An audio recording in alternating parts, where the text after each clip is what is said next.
धन्ना सेठ की कथा। धन्ना सेठ का जन्म राजस्थान के एक जाट परिवार में 20 अप्रैल 1415 को हुआ था, जिनके पिता खास तौर से खेती और माता गौ पालन करती थी। कहानी की शुरुआत उस वक्त से होती है जब एक दिन धन्ना जी के परिवार के कुलगुरु, जिनका नाम पंडित त्रिलोचन था, तीर्थ यात्रा करके घर लौटे और कुछ दिनों के लिए धन्ना जी के घर पर ठहरे। पंडित त्रिलोचन शालिग्राम भगवान की सेवा किया करते थे। वे बड़े भाव से शालिग्राम शिला की सेवा करते हुए फूल अर्पित करते और उन्हें भोग लगाने के बाद ही भोजन ग्रहण किया करते थे। बालक धन्ना पंडित जी को यह सब करते हुए देखता था। उसे भगवान की सेवा बहुत पसंद आई। कुछ दिन बाद जब पंडित जी के उनके घर से जाने लगे तो धन्ना पंडित जी से शालिग्राम पत्थर लेने की जिद करने लगा और कहने लगा कि मुझे ठाकुर जी चाहिए। लेकिन पंडित जी ऐसे ठाकुर जी को कैसे दे सकते थे। धन्ना जी को उनके माता पिता ने बहुत समझाया, लेकिन वो नहीं माने। आखिर में यही हुआ कि ये तो छोटा सा बच्चा है, इसे क्या ही पता चलेगा कि आम पत्थर और शालिग्राम पत्थर में क्या अंतर होता है। और अगले दिन जब वो नहाने तो वहाँ से एक काला पत्थर ले आए और धन्ना जी से बोले कि मैं 2 ठाकुर जी लाया हूँ, और एक बड़े वाले और दूसरा छोटे वाले, आपको कौन सा चाहिए। तब उन्होंने बड़ा वाला ठाकुर जी मांग लिया। वही पत्थर जो वो नहाते वक्त लेकर आए थे, उसे धन्ना जी को शालिग्राम ठाकुर जी बताकर दे दिया। ठाकुर जी को पाकर धन्ना जी बहुत खुश हुए और अपने साथ ही गाय चराने खेतों में लेकर जाने लगे। धन्ना जी की माँ अक्सर उन्हें बाजरे की रोटी और गुड़ दिया करती थी। ऐसे में धन्ना जी ने यह निर्णय लिया कि अब वो पंडित जी की तरह ठाकुर जी को भोग लगाकर ही खाना खाएंगे। उन्होंने जोर से आवाज़ लगाकर ठाकुर जी को भोग लगाया, लेकिन ठाकुर जी ने उनका भोग नहीं लिया। तभी धन्ना जी ने ये फैसला लिया कि जब तक ठाकुर जी प्रकट होकर उनका भोग नहीं लेते, वो भी खाना नहीं खाएंगे। जब ठाकुर जी ने भोग नहीं लगाया तो धन्ना जी ने शाम को वह रोटी गाय को खिला दी। 3 दिनों तक ऐसा ही चलता रहा। न ठाकुर जी भोग लगते और न धन्ना जी भोजन ग्रहण करते। चौथे दिन धन्ना जी की माता जी फिर से रोटी लेकर आई तो धन्ना जी खेतों में ज़ोर ज़ोर से रोने लगे और ठाकुर जी से गुहार लगाने लगे। वे बोले, आप तो बड़े वाले ठाकुर जी हैं, आपको तो लोग रोज़ ही 56 भोग चढ़ाते होंगे, लेकिन मैं बालक 3 दिन से भूखा और परेशान हूँ। आपको मुझ पर दया नहीं आती है क्या? मुझ पर दया करके थोड़ा भोग लगा लो, जिससे मैं भी कुछ खा सकूँ, क्योंकि पंडित जी ने कहा है कि आपको खिलाए बिना कुछ नहीं खाना चाहिए, इसलिए पहले आप खा लो, उसके बाद ही मैं खा सकूँगा। धन्ना जी की भोलेपन से की गई प्रार्थना को सुनकर भगवान श्री कृष्ण साक्षात प्रकट हो गए। अपने ठाकुर जी को देखकर धन्ना जी बहुत प्रसन्न हो गए। उन्होंने ठाकुर जी को माँ की दी हुई बाजरे की रोटी, साग और गुड़ खाने को दिया। ठाकुर जी बड़े चाव रोटी खाने लगे। 4 रोटियां में से 2 रोटी ठाकुर जी ने खा ली। जब ठाकुर जी तीसरी रोटी को खाने लगे तब धन्ना जी की उनका हाथ पकड़ लिया और कहा, सारी रोटियां आप ही खा जाएंगे क्या? मुझे भी तो भूख लगी है। मैंने तो 4 दिनों से कुछ भी नहीं खाया। 2 रोटी आपने खा ली, अब 2 रोटी मेरे लिए छोड़ दो। इसके बाद ठाकुर जी मुस्कुराने लगे और बची हुई 2 रोटियां धन्ना जी ने खा ली। भगवान भोग लगाकर खाना अब उनका रोज का नियम हो गया था। धन्ना जी जब गाय चराने जाते तो भोजन खेतों में जाकर ठाकुर जी के साथ ही करते। एक दिन ठाकुर जी ने धन्ना जी से कहा, तुम रोज़ मुझे रोटी खिलाते हो, मैं मुफ्त में रोटी नहीं खाना चाहता, इसलिए मैं तुम्हारा कोई काम कर दिया करूँगा। धन्ना जी ने कहा, मैं तो बालक हूँ, केवल गाय ही चराता हूँ, मैं आपको क्या काम बता सकता हूँ। तब ठाकुर जी ने कहा, मैं तुम्हें गाय ही चरा दिया करूँगा। उस दिन के बाद से ठाकुर जी धन्ना जी की गाय चराने लगे।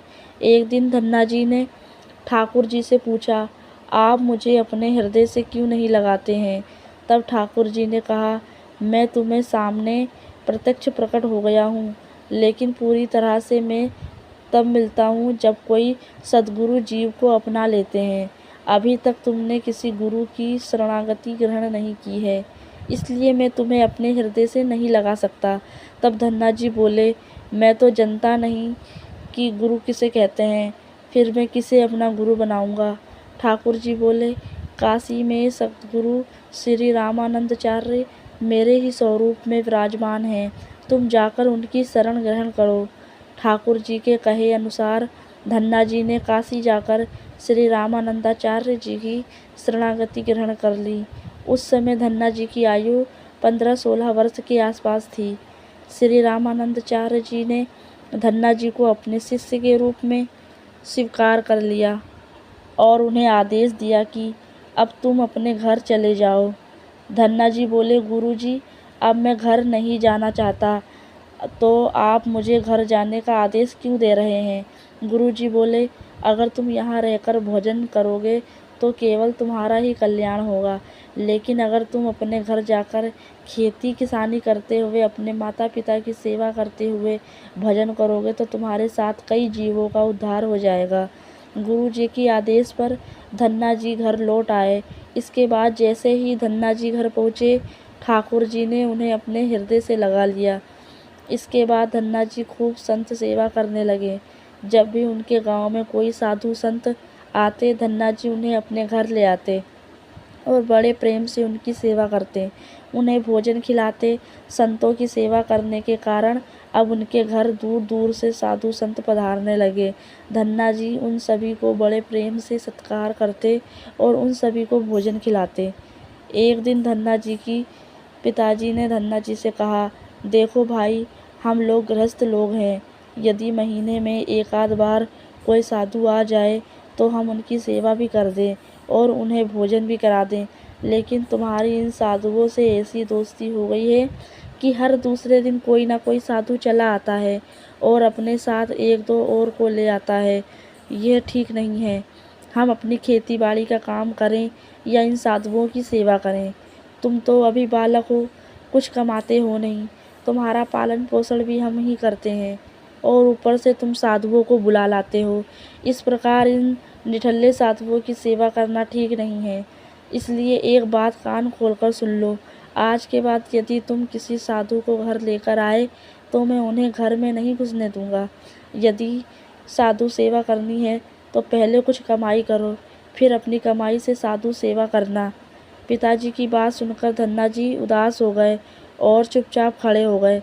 तब पिताजी ने धन्ना जी को डांटते हुए कहा, आज के बाद किसी साधु को घर में लेकर मत आना और जाओ खेतों में गेहूँ बो कर आओ। खेत तैयार है, बोरी में बीज का गेहूँ रखा है, इसे बैलगाड़ी में ले आओ और खेत में बो दो। धन्ना जी ने बैलगाड़ी में गेहूँ रख लिया और खेत में बोने चल दिए। धन्ना जी सेठ थोड़ी दूर ही चले थे, उन्हें मार्ग में 5-6 साधु संतों की टोली आती दिखाई दी। धन्ना जी ने बैलगाड़ी से उतरकर उन्हें साष्टांग प्रणाम किया। संतों ने धन्ना जी को आशीर्वाद दिया और पूछा, बेटा, इस गांव में धन्ना जी का घर कौन सा है? सुना है वे सद्गुरु श्री रामानंदाचार्य के शिष्य हैं और बहुत छोटी उम्र में ही उन्होंने भगवान का दर्शन प्राप्त कर लिया है।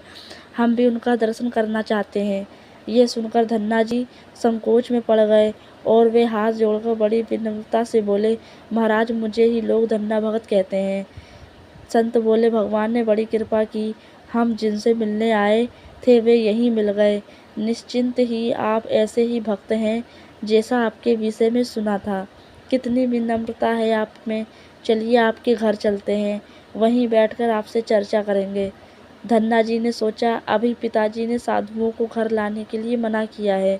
यदि मैं खेतों में बीज बोने के बजाय इन साधु संतों को घर ले गया तो पिताजी आसमान सिर पर उठा लेंगे और इन साधुओं को भी भगा देंगे। तब धन्ना जी कुछ विचार करके बोले, महाराज, अभी घर पर कोई नहीं है, मैं भी खेतों की तरफ जा रहा हूँ, आप मेरे साथ वहीं चलिए। संत बोले, ठीक है, हमें तो आपसे मिलना था, अब आप जहाँ ले चलें वहीं चलेंगे। फिर धन्ना जी उन सभी को अपने खेत ले गए। खेतों में एक पेड़ के नीचे बने चबूतरे पर साधुओं को बैठकर बोले, महाराज, आप यहीं पर कुछ देर विश्राम कीजिए, तब तक मैं आपके भोजन की व्यवस्था करता हूँ। यह कहकर धन्ना जी वहाँ से बैलगाड़ी लेकर चले गए। बैलगाड़ी लेकर धन्ना जी सीधे बनिए की दुकान पर पहुँचे। वहाँ पर उन्होंने बैलगाड़ी में जो बीज वाला गेहूँ जो खेत में बोने के लिए रखा था, उसे बनिए को बेच दिया और उससे दाल बाटी और चूरमा बनाने का सारा सामान खरीद लिया। सामान लेकर धन्ना जी खेत पहुँचे। वहाँ पर उन्होंने संतों के साथ मिलकर बहुत बढ़िया दाल बाटी और चूरमे का प्रसाद बनाया। भगवान को प्रसाद का भोग लगाने के बाद बड़े प्रेम से उन्होंने संतों को भोजन करवाया। इसी बीच भागवत चर्चा भी होती रही। संतों को भोजन करवाने के बाद बड़े प्रेम से उन्हें विदा भी कर दिया। संतों के जाने के बाद धन्ना जी सोचने लगे कि बीज वाले गेहूं को तो बेचकर संतों को भोजन करा दिया, अब खेत में क्या बोया जाए। अगर पिताजी से फिर बीज मांगने गया तो पिताजी बहुत नाराज होंगे। यह सोचकर धन्ना जी ने बोरियों में रेत भर ली और आसपास के लोगों को दिखने के लिए उस रेत को ही खेतों में बोने लगे। धन्ना जी ने राम राम का नाम लेते हुए शाम तक बोरियों की सारी रेत खेत में छिड़क दी। आसपास के खेतों के किसान देख रहे थे कि धन्ना सेठ खेतों में गेहूं बो रहे हैं, परंतु वे तो खेतों में रेत बो रहे थे। खेत बोने के बाद धन्ना जी बड़े प्रसन्न मन से घर की ओर चल दिए। वे सोचने लगे, खेत में तो कुछ उगना नहीं है तो देखभाल भी नहीं करनी पड़ेगी। घर पर पिताजी ने कुछ खेत बो आए। धन्ना जी बोले, जी पिताजी, बो आया। कुछ दिन बाद धन्ना जी के पिताजी और गांव के कुछ बूढ़े लोग धन्ना जी के पास आए और बोले कि तुमने कैसा खेत बोया है, ऐसी फसल तो हमने अपने जीवन में आज तक नहीं देखी। ऐसा लगता है जैसे गेहूं का एक एक दाना नाप नाप कर एक समान दूरी पर बोया गया है और सारे ही दाने उग आए हों।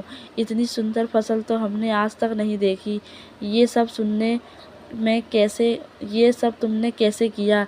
धन्ना जी सोचने लगे, ये सब उनको ताने मार रहे हैं, खेत में कुछ उगा ही नहीं होगा, इसलिए ऐसी बातें बोल रहे हैं। तब धन्ना जी ने स्वयं खेत में जाकर देखा। वहां जाकर वह आश्चर्यचकित रह गए। उन्होंने देखा जिस खेत में उन्होंने रेत बोई थी वहां पर फसल उगाई है और ऐसी सुंदर फसल उन्होंने अभी कभी नहीं देखी थी। फसल को देखकर धन्ना जी को भगवान की कृपा का एहसास हुआ और उनकी आंखों से आंसू निकल आए। धन्ना सेठ जोर जोर से रोने लगे। जब धन्ना जी के पिताजी और अन्य गांव वालों ने रोने का कारण पूछा, तब धन्ना जी ने रोते हुए सारी घटना कह सुनाई। धन्ना जी बोले, पिताजी, जब आपने संतों को घर लाने के लिए मना किया था और खेत बोने के लिए गेहूं दिया था, उसी दिन मुझे मार्ग में कुछ संत मिल गए। मैंने उन संतों को अपने खेत पर ठहराया और बीज वाला गेहूं बनिए को बेचकर संतों को भोजन करवाया। इसके बाद मैंने खेतों में रेत बो दी। रेत बोने के बाद यह फसल कैसे उगाई मुझे नहीं मालूम। धन्ना जी की ये बात सुनकर उनके पिताजी के भी आंसू निकल आए और वे बोले, मेरा धन्य भाग जो मेरे घर में ऐसे पुत्र ने जन्म लिया। आज के बाद हम तुमको रोकेंगे नहीं। खूब साधु बुलाओ, खूब संत सेवा करो, हम तुम्हें कभी नहीं मना करेंगे। आज से मैं भी भगवान की भक्ति किया करूँगा और तुम्हारे साथ संतों की सेवा किया करूँगा। इसके बाद धन्ना जी और उनके परिवार वाले खूब संत की सेवा करने लगे। कुछ समय बाद धन्ना जी की उगाई हुई फसल को काटने का समय आ गया। उस समय उस फसल से उतने ही आकार की खेती से 50 गुना ज़्यादा गेहूँ निकला। यह गेहूँ इतना ज़्यादा था कि उसे रखने तक की जगह नहीं बची थी। गांव से सभी लोग धन्ना जी की फसल देखकर आश्चर्य करने लगे। एक बार ठाकुर जी ने खुद की धन्ना जी की परीक्षा लेनी चाहिए। धन्ना जी के गांव में अकाल पड़ गया था और फिर भी धन्ना जी पूरे गांव और साधु संतों को खाना खिला रहे थे और गरीबों में अनाज बांट रहे थे। लेकिन धीरे धीरे उनका भी भंडार समाप्त होने लगा। उस वक्त भी धन्ना जी ने इस बात का निर्णय लिया कि जब तक वो सक्षम हैं तब तक उनसे जो हो सकेगा वो करेंगे।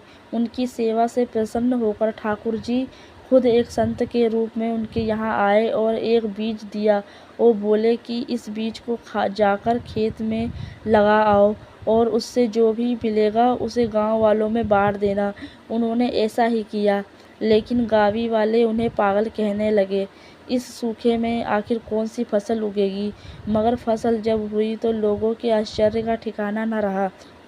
हंसतों में फसल लहरा रही थी। एक दिन ऐसा आया जब धन्ना जी खेतों में लगी फसल पक गई। धन्ना सेठ के खेत में बड़े बड़े तुम्बा के फल दिख रहे थे।